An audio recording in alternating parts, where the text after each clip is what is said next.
November 7th, 1917. The Bolshevik Revolution takes place in Russia. Forces led by Vladimir Lenin overthrow the provisional government of Alexander Kerensky. What eventually emerges? The Soviet Union, the world's first communist state. 2000. I'll give you a share. Americans vote in a presidential election whose outcome remains in limbo for more than a month. The race between Republican George W. Bush and Democrat Al Gore hinges on Florida's disputed electoral votes. Bush becomes president after a legal fight that leads all the way to the U.S. Supreme Court. Also that same year, Hillary Clinton becomes the first lady to win public office when she's elected to a U.S. Senate seat from New York.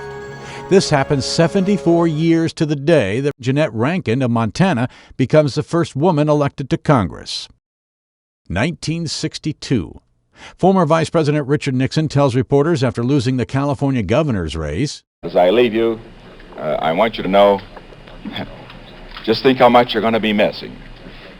You don't have Nixon to kick around anymore because, gentlemen, this is my last press conference."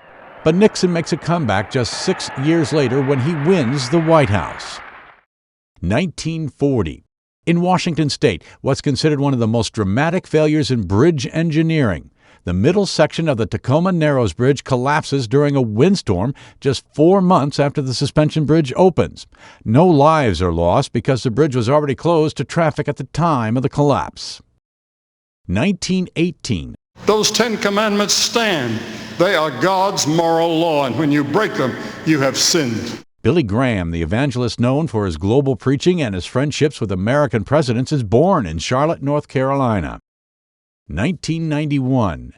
NBA star Magic Johnson says he's retiring from the Los Angeles Lakers after testing positive for the AIDS virus. And 1943. The Calif paradise, put up a parking lot. Joni Mitchell, singer and songwriter, is born in Fort Macleod, Alberta, Canada. Today in history, November 7th. Tim McGuire, The Associated Press.